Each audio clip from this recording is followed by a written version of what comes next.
And welcome back to round 3, everybody, here at GameSwap in Mason, Ohio.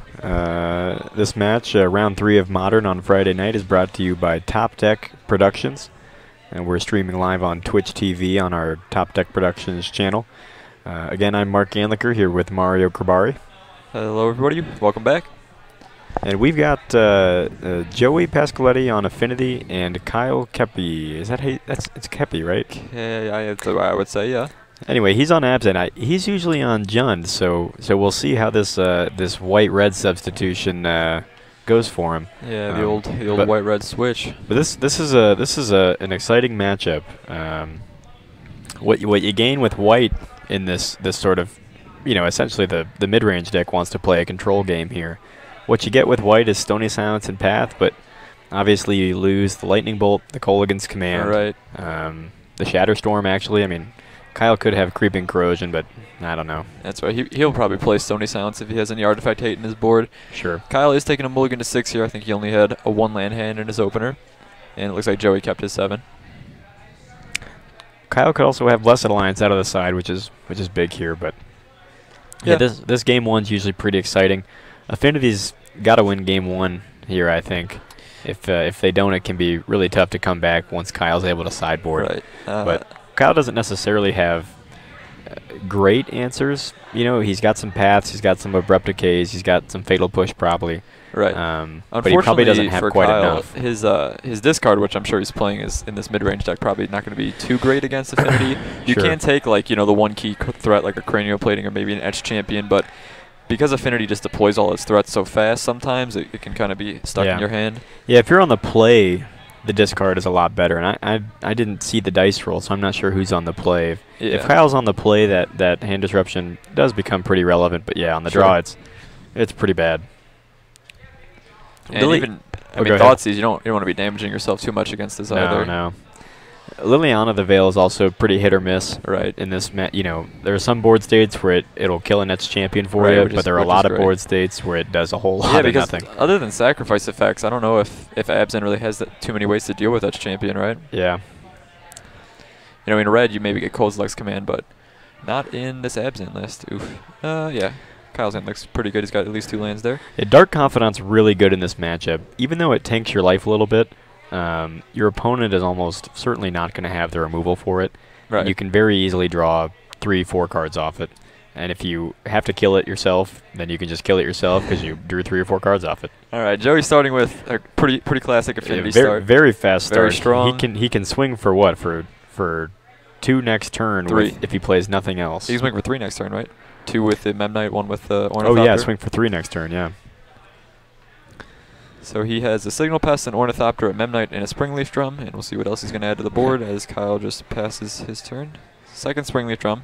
Yeah, not great. So the turn 1 tapped land for Kyle is a slow start, but in a couple turns, if Kyle can live that long, Shambling Vents is going to be good. Block that Memnite, gain some life. Right, so Joey down to 1 card in hand, but he has deployed a Cranial Plating here, which is Cranial already very sizable. Yeah, this is a good hand. And he is able to. If Kyle's got an Abrupt Decay for the plating, this could be quite a game, but if not, that Cranial's he going to be tough. He does have a path, but Joey does have the ability to equip at instant speed with the double Springleaf Drum. Yep. And we'll see his last card is a Volt Scourge. Yeah, that's not what Kyle wanted to see. Kyle wanted to hope that Joey was maybe out of threats after that turn 1 drop, but having the Vault Scourge too is just, yeah. And of course, each one of these creatures, even though that's not much on its own, each one is a threat with this plating out. Okay, so luckily for Kyle, he does have double 1-mana removal here. Yeah, sure. So he's going to push the Ornithopter. And Path is good. And then Cranial Plating will be transferred probably onto the Signal Pest. And then he's going to path the Signal Pest in response. Oh, and Kyle actually does have the Maelstrom Pulse for the likely. I assume he'll want to use it for the Cranial Plating. Right. Though at this point, killing 2 Springleaf Drums is always an option if your opponent finds not terrible. If your opponent finds a Nets champion, Kyle could actually have enough creature removal to take his opponent off Metalcraft if he's able to Maelstrom Pulse. Unfortunately, the 2 Springleaf Kyle did miss his 3rd land there, but hopefully Dark Confidant will help him get out of that. Yeah, the Dark Confidant will whisper sweet nothings in his ear and materialize a land in Kyle's hand. That's how that works, I guess. He will be taking a pretty sizable hit here, probably from the Volt Scourge with Cranial Plating. That's got 5 artifacts, so that's going to hit for 6, and he's just going to take the 1 from the Mem Knight. So Joey's going to gain some life, which Kyle doesn't really care about. In this match, you know, Kyle will take control of the game and and yeah. Once Kyle stabilizes, his creature's just going to be big enough to beat through whatever Joey has, the scraps he has left over, if he's able to stabilize, of course. But at this point, still up in the air. A lot of math going on here. So Kyle's got Koeppe, Maelstrom, Pulse, Liliana in hand, and one other card. Right. So hit the 3rd land drop. That's big. Luckily, with a Siege Rhino. Did not hit that Siege Rhino off the Confidant. That would have been pretty rough. Quite brutal. So he's going to take out the Maelstrom Pulse the Cranial. Seems like a good play. Right. So Joey at this point has no threats left except the Mem Knight and the Blink Moth Nexus and the Vault Scourge, which get in there for 2. by themselves don't do very much. Yeah, and Kyle makes the right play swinging with with his Confidant, because all it could do is block the Mem Knight, and Kyle doesn't want to make that So trade. Joey had a Galvanic Blast there at the end of turn, dealing 4 to Kyle, and his draw step was the 2nd Vault Scourge. But with all these 1/1s, you know, not doing a whole lot, especially if he's able to cast Siege Rhino next turn and get a good life swing, which he will be able to do. Ooh. Dark Confidant being very sweet. He can actually play this Forest too and not lose any life. Have to lose life. Siege Rhino, healthy blocker for Mem Knight. I think we're going to see Kyle go on the offensive here. Siege Rhino is a card that helps you do that in these matchups. The Trample also means that it's hard for Joey to hold back blockers. Really they don't really do anything. Usually the Mem Knights or the Ornithopters can chump block, but the Tramples makes that pretty useless. And it also has 5 toughness, so it's not like another Galvanic Blast that's going to take it out. Now a top deck Cranial Plating from Joey here could be bad news. Yeah, that might actually be lethal. Yeah, I think it would be lethal, because it'd be +6. Okay, another Blink Moth. Can't swing yet. So Kyle's going to take 3 here. Oh, he's going to take 4 because he's going to pump the Blink Moth using the other Blink Moth. Yep, getting that very relevant ability out there. That's certainly relevant. Right. So Kyle can't. Confidant has been. Kyle with the 3 lands in a row. Nice to him. He can't innovate Shambling Vent here to gain 2 life, so he's not just dead next turn. Yeah, that's not bad. Which might be what he has to do, because I don't think he's going to be able to kill Joe. It looks like Kyle's got a bunch of lands and a Dead Inquisition in hand. So, and then of course the Liliana. The Liliana's not terrible here, but 3 mana is a lot to pay to make your opponent sack a creature. Right. So yeah, I would think Kyle pretty much has to activate Shambling Vent here. He could make Joey sacrifice a creature with Liliana, but I don't know if that really would be enough to keep him alive. I think he needs to hold back the Confidant to block Mem Knight. Sure. And swing with the Siege Rhino and the Shambling Vents here. Yeah. Put him up to 6 life. Put Joey to 12. Block the Mem Knight on the swing back. So save himself 1 damage there. You know, if Joey's... Joey could decide not to swing with a Mem Knight. In fact, it's almost correct not to swing with the Mem Knight, because Dark Confidant could just kill Kyle here with another Siege Rhino reveal or something. It has only it's only hit lands thus far, but you know he will eventually take some damage from it. And that's one of the risks you run. I mean, sure, Dark Confidant is a great card, but against an aggressive deck like this, it can kind of put some damage on yourself.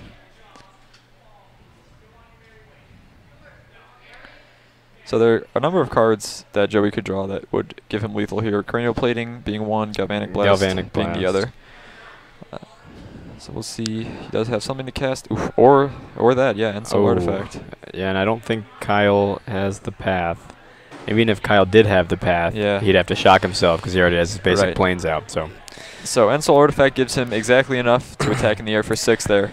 So game 1 goes to Affinity. Really strong start, and you know he didn't draw any non-relevant cards for the game, so that he was able to clean up. So like we said earlier, though, these games 2 and games 3 are going to be much tougher for Joey, I would imagine. Yeah. Especially because Joey's version of Ensoul Artifact Affinity does not match up very well with Path at all. Yeah, it's more susceptible to getting. I would guess Joey's going to take those out, and probably bring in. You know, I think. What's the name of the Girapor Aether Grid is not bad to kill Lingering Souls, and you probably anticipate the Stony Silence. Right. Joey probably doesn't want Steel Overseer because that card is just a lightning rod for removal. Right. And if you never get an activation off of it, it's just a 2-mana 1/1. There's a chance Kyle brings in something like Damnation too, which just doesn't matter how many counters your creatures have, they're getting killed. So I would guess Joey's going to see those Steel Overseers come out. Right. You know, the Ensoul Artifact might only be a 1-of in his deck too. I know some lists just run that as kind of a way to pump one of your threats. If you get it on turn 2, it's amazing. Late game, it can also be a way to steal a win like we saw there. But they're not super popular. Yeah. So Kyle's probably got, I would hope he has Stony Silence, maybe just 1 or 2. Right. Could have a Fracturing Gust. These Abzan decks sometimes play Fracturing Gust, Sure. which is just an absolute blowout. Yeah, that is Kyle powerful. could also have, so it's not typical that an Abzan deck has Knight of Souls Betrayal because they don't want to kill their Lingering Souls, but they can have the 5-drop Curse of Death's Hold, which is a one-sided Knight of Souls Betrayal. Give all creatures you -1/-1 curse your opponent. Sure. Yep. So we could see a Curse of Death's Hold. I have seen Abzan lists with Sunlands, but that's probably obsolete with Fatal Push now. Right, yeah, I think Fatal so Push probably don't want the gonna replace that Sunlands. list. As for Joey, he could bring in, you know, the Affinity deck kind of has a toolboxy sideboard, but they can't bring in too many cards because their mana is kind of awkward. We don't know, you know, all the colors he's running, but he could have things like Thoughtseize. He could have Dispatch, which is, you know, pretty much a path to exile in Affinity. He could also have some counters. I'm not really sure what type of counters Affinity might run, but yeah, here so Spell Pierce maybe isn't great, especially since Abrupt Decay can't be countered. I have seen Affinity decks with Unified Will. Okay. And we know that Joey probably has a fair amount of blue in the sideboard since he's running the Ensoul Artifact. But you also never know. This guy could be on 5-color. Right. He's got, you know, he could have a Naturalize, a Thoughtseize. Yeah. You know, who knows? Could have Relic. Relic or Progenitus could be good here. Yeah, I don't know if he necessarily knows that Kyle is playing Grimflayer. That's true. He's almost certain that Kyle's playing Tarmogoyf, right? And even if you're just playing Tarmogoyf and Lingering Souls, that's not a terrible reason to run the Relic. Right. And when you hit the Grimflayer too, that can be a big deal. So yeah, I'm excited to see what comes in here. Do you think Kyle wants something like Kitchen Finks?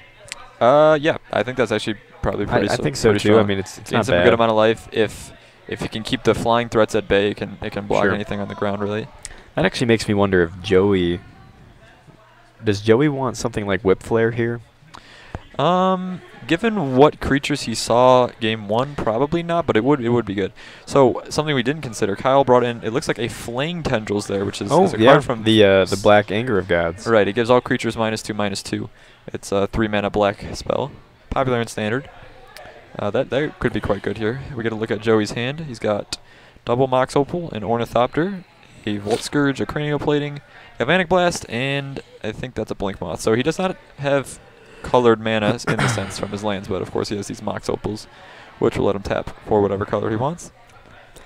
Yeah, so double Mox Opal is not great since he doesn't have a high mana cost hand or threat yet. Right. But who knows? Could see that those two Mox Opals be relevant. So we'll see him dump a few things here. Oh, he drew a Pest off the top. So that's is this the exact same start he had last game, but with a Volt Scourge instead of a Memnite and a Springleaf Drum instead of a Mox Opal? Yep, that's exactly what he had. Yeah, this is the exact draw. You know what looks pretty good. Joey's very consistent. What looks pretty good against his board state though is Flaying Tendrils. Flaying Tendrils does look pretty good against Kyle gets to his 3rd land. Looks like Kyle also has a Golgari Charm in hand. Golgari Charm's a great one. Also good, yeah. Golgari Charm, for those of you who don't know, has 3 modes on it, like all Return to Ravnica charms. I hope he uses the we might see it right here. Oh yeah. Here we go. Get that in there. Gives all creatures -1/-1, so that's going to take out everything but the Ornithopter on Joey's side, and that is a huge setback. Absolute blowout. Joey will fire off the Galblast in response to get the Metalcraft. But so Golgari Charm's a really neat sideboard card for John and Abzan decks. The other mode is Destroy an Enchantment, and then the other one is Regenerate each creature you control. Both of those are extremely relevant. Even in this matchup, the Enchantment could take out an Ensoul Artifact. It could take out a Ghirapur Aether Grid. We'll see this. That Scavenging Use is great. Things are looking very good can here easily for Kyle. become a 5/5 here. You know, Kyle's only on 1 green mana, so. But I do not recognize the card that Joey just played. I don't either. Some sort of promo version of something. It's a black card. Do not know what. Is that the new? No, it's old. Oh, yeah. Well, whatever it is, it's getting abrupticated. Kyle didn't like it. Yeah, so Kyle's only got 1 green mana right now, but he has the fetch land for 2. Right. So he's going to be able to gain a lot of life, Yeah. make his skews really big. I don't really see Kyle losing this one from here. I mean, No, that Golgari charm was great. Very good answer. Definitely out of the sideboard, but an awesome answer to what Joey's trying to do. It's interestingly not always relevant. You know, That's true. Some starts that Joey could have would be very resilient. Yeah, exactly, against that Golgari charm. But here it was great. And now Joey's just going to get slowly beat down by this ever-growing ooze. Yeah, so you can see how easy it is, though, to interrupt this Affinity deck. One board wipe, and even that wasn't, a very powerful board wipe usually. Two mana board wipe. Yeah, 2 mana board wipe. So it looks like we're going to see Kyle fire up this Shambling Bench, you think? Yeah, I mean, he doesn't really, Joey's not presenting much more of a threat, and Ornithopter's not doing anything to either of his creatures, so he might as well. Now, Joey does have an Ink Moth Nexus, so if Kyle is low on single target removal, a series of good draws here from Joey could make this a live game, but I'm a little doubtful. The thing is, he's not going to die to Infect from the Ink Moth because you can't really pump that in Affinity unless you have an Arcbound Ravager. Well, let's say Joey does something like, if he goes Thoughtcast into, into an artifact land, into a Cranial Plating, this becomes a 2, so we see the Cranial. Yeah, he's just gonna go with the race. Yeah, that's 3 artifacts. Attacking for 3. That seems fine too. So what does that put Kyle to 15? To 15, yeah. But I don't really think Joey can outrun the life gain that Kyle's got. Is Kyle on 2 lands? Is that a in his hand? I'm not sure. So this race is. I think the Scavenging Goose is going to be able to keep Kyle away from any. I think so too. But at this point, if Joey decides to attach the Cranial Plating to the Ink Moth, he gets a block out of Ornithopter. This game might not be as close as we think, but what is that last card in Kyle's hand? I'm not sure. It looks like a white card, maybe. I'm pretty sure it's a land, but I could be wrong. Okay.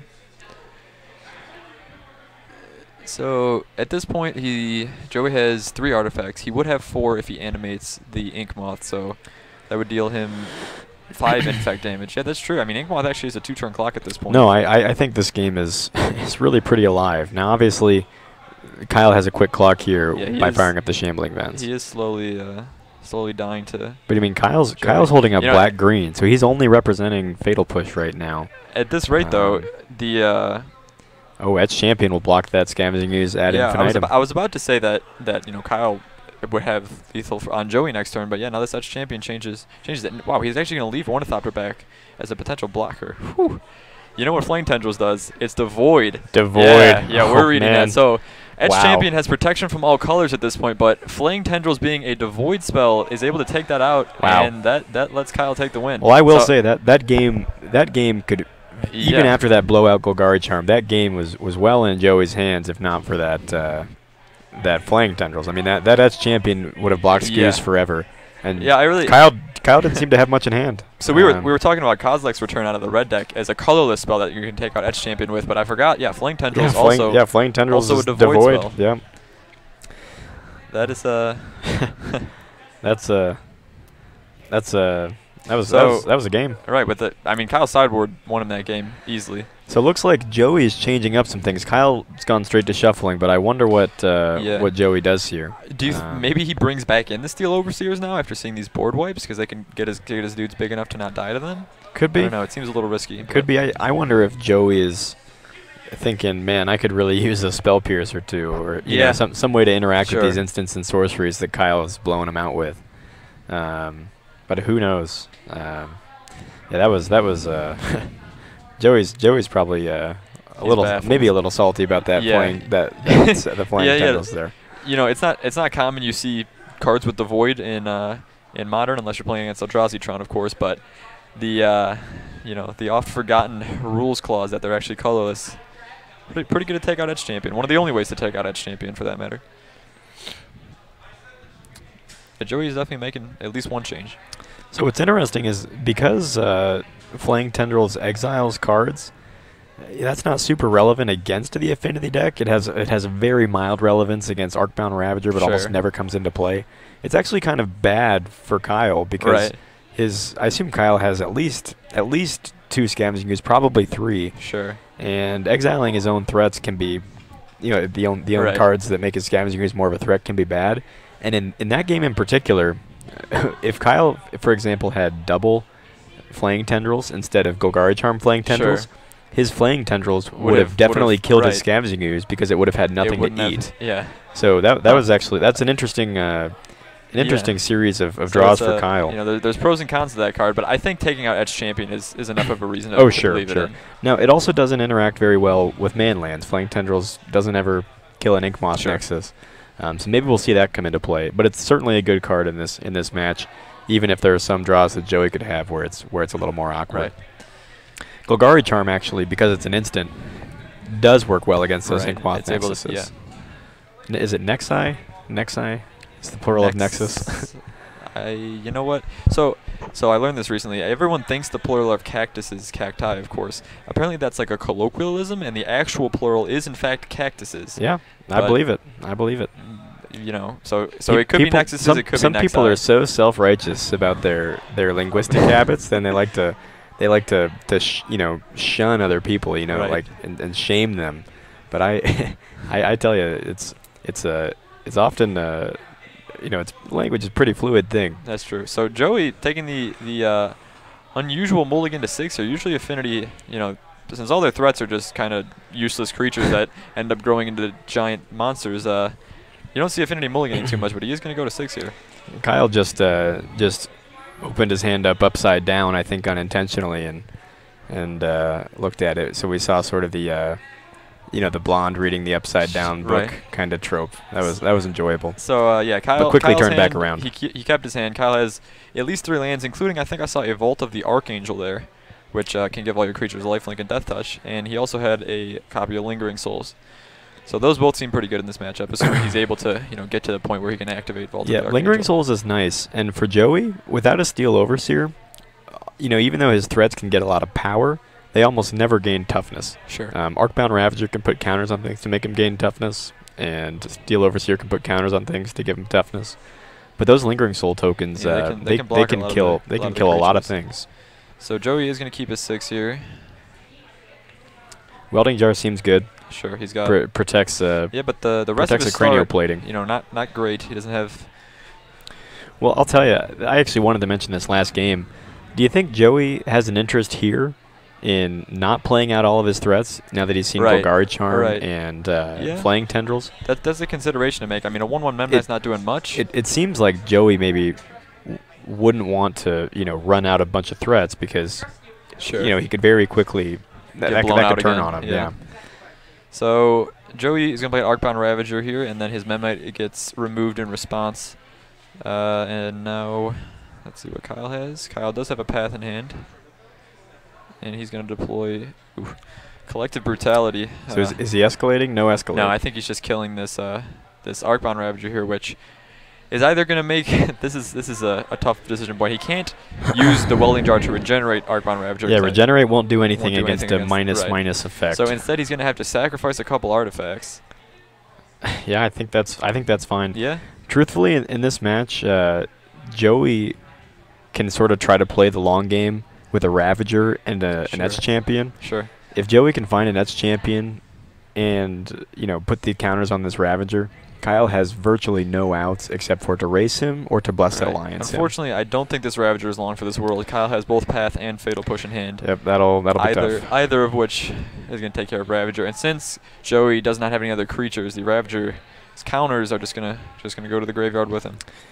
Yeah, Kyle had a lot of low to the ground fast answers here, and he's got Lingering Souls, which he can close out the game with. Sure. But Lingering Souls won't close the game out all that quickly. So unless Kyle finds another threat, Joey's going to have a lot of time to try to refill his hand here.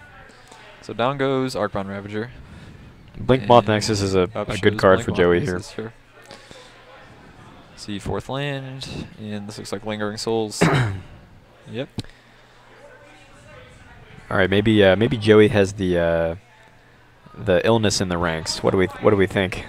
Well, I could tell you, but I don't know what that card does. So. It's a 1-mana enchantment that gives all creature tokens -1/-1. Sure. I'm not sure we'll see it He here. has yet to see any Lingering Souls, so. Okay. So this play seems very good. And Soul Your Darksteel Citadel, it's indestructible. It's a 5/5. Yeah, and Kyle's seen his one path, so maybe it's likely he won't quite find another one. No, Kyle still has the path in hand, I think. Oh right, he didn't. He used Fatal Push. Yeah, he Fatal Pushed the Ravager. Yeah. Yes. So, usually making an indestructible 5/5 pretty great, but when your opponent has Path to Exile, no, yeah, that's tough. Unfortunately, it's gonna end poorly. He did get to remove one Lingering Soul though, so at least he has that. Kyle again is on a handful of lands, right? It looks like Path, Liliana, land. Yes, but all of those cards are very good. That's and true. He still has Lingering Souls in his graveyard. That's true. I would assume this game is going to be won by a Liliana Ultimate. Yeah, that could be the case. I mean, Joey does have Galvanic Blast, which he can use to damage Liliana, but other than that, Lily can just run away with the game. So he's going to let Joey untap. Of course, we know he has the path to take care of this Darksteel Citadel if he needs to. Let's see what he's going to do. He's tapping 1 red to equip Cranial Plating, sure. Only has one artifact, or 2 artifacts, including the plating itself. And here we see Path. Down goes Darksteel Citadel. Down goes Ensoul Artifact. And Joey replenishes with a measly Ornithopter. So Liliana can't kill an Ornithopter, so that's that's true. That's not the worst. And it looks like Kyle's on land and Scavenging Ooze. Yeah, when the Gatewatch hired Liliana to kill Emrakul for them, they were not considering Ornithopters. No. And Ornithopter also block. Well, okay, so it does block this Lingering Soul, but if he does block, of course, Liliana will kill him. Yeah. Hopefully he sees this line. I can imagine Liliana of the Veil sort of like walking around in a swamp and like swatting away Ornithopters. she can't deal with them. She can't quite deal with them like a mosquito swarm. They're pesky. All right, so Joey correctly takes 1. And now we're going to see a flashback Lingering Soul. So unfortunately, though, this does also prevent the Ornithopter from attacking now because these souls can block the Ornithopter, which has had its toughness reduced. And we see a Scavenging Ooze. So sizable amount of threats from Kyle. Joey drawn off the top. It's not looking too good for him at this point. Now, of course, that's Champion. Still decent here. Still good. But Joey does not have Metalcraft unless he activates the Blink Moth. Or Nexus. if he plays the Etch Champion, that of course would give him Metalcraft. Well, I just mean if Kyle's able to kill the Ornithopter his with a removal artifact spell. count is definitely low. But when Joey, if it gets down to the wire here, Joey, in having the Cranial Plating as a base artifact that's difficult to remove, and having the Blink Moth able to activate, which is difficult to remove, doesn't get hit by Liliana or Maelstrom Pulse. Right. Joey could have 3 reliable artifacts that Kyle won't be able to take him off of. Sure. And with the Cranial Plating, he can try to present a clock to Kyle that he might not be able to race. So, Joey, that is okay. Joey decided to use life there to cast his Vault Scourge when he could have used his Glimmer Void. I guess he's leaving his mana up in case he needs to activate Blink Moth, but that does seem unlikely if he's not attacking. I don't see the purpose of running out the Vault Scourge when your opponent has the Liliana. Yes, also, well, I suppose if Liliana is used on the Vault Scourge, he has a turn where he's able to use the Ornithopter, so maybe that's why he did it. But yeah. But that's not going to get him anywhere against 3 Lingering Souls. So I'm not sure you run out the Vault Scourge there. I guess you don't want it to get discarded to a Liliana or an Inquisition to Kozilek or something. But I mean, the thing is, right, Joey almost is not going to be able to deal with this Liliana at any point in the future. So this gives him a free block because Liliana was used on the Ornithopter, or on the Vault Scourge instead of the Ornithopter. Oof. Yeah. Oh, we got the Vault of the Archangel being activated. Death Touch and Lifelink. That card is great. Down goes Ornithopter, yeah, and I just don't think Joey has any hope of coming back from this point. Liliana's going to ultimate in a few turns. He's taking a beating from Scavenging Ooze. Kyle has plenty of blockers. And now he's actually... Oh, no, never mind. But yeah, his one threat a turn. Probably not going to be enough. Yep, as we said earlier, game 1, Affinity can get there, but games 2 and 3 are real tough, especially against these Abzan and Jund decks. Right. Golgari Charm and Flaying Tendrils were big last game. This Liliana is huge this game. If it weren't for the Liliana, Joey would have a lot of reasonable draws to try to get there here. But at this point, just get this is beaten tough. Down by Liliana, and now Liliana is 1 turn away after this turn to ultimate, and that surely will lock up the game. But it's pretty much locked up already. I want to see the Liliana ultimate. I want to see him the actively deploy. Can I just say that this Liliana ultimate is way too powerful. I don't know what they were thinking. It would be good if it were just like in Endless Ranks of the Dead that gave you, a zombie, but that's not what it's much better than that. Right. It's much better than so that. many zombies. Too many zombies. Almost an unreasonable amount. And interestingly, if I assume Kyle does not have this card because it's bad with Dark Confidant, but you actually, the way that this Liliana emblem is worded, your Gurmag Anglers increase the amount of tokens that you get, because Gurmag Angler is a zombie fish. Yeah, Joey drew his sideboard option to have the Spell Pierce there, but not doing much at the end of the game. And we did see so Joey had the Blood Moon. Yeah, he brought in a Blood Moon, which obviously would have been good, but too many removal spells from Kyle, and not enough action on Joey's end. Wraps that game up 1-2 in Kyle's favor. So yeah, the turn 1, what was it? Turn 1, turn 2, like Fatal Push, Collector Brutality from Kyle. Right. That's a strong I think start. there was a second Fatal Push in there. Yeah. There's a lot of good spot removal, take down all of the threats Joey played. So Affinity has been kind of in the background lately. Of course, it's obviously always a very powerful deck. It's going to post results on Magic leagues and so forth, but it's not as great as it once was. It's not the powerhouse. Yeah, Fatal Push is certainly a beating. Yep. We didn't even see Kyle resolve any Stony Silence there. Right, any artifact. And the fact is that these days, with all these new Devoid cards that can deal with that as champion, with cards like Blessed Alliance, there are a lot lot of ways to tackle Affinity now. Right. Yeah, it's not like Stony Silence or bust like it has been in some other times in Modern's history. So Abzan takes game 2-1 over Affinity. That was round 3 here at GameSwap Mason. Brought to you by Top Deck Productions. If you like what you're seeing, you can also find us on YouTube and Facebook as well. We post replays on the YouTube channel, so feel free to check those out. Thanks for watching, guys, and we'll catch you in a minute for round 4.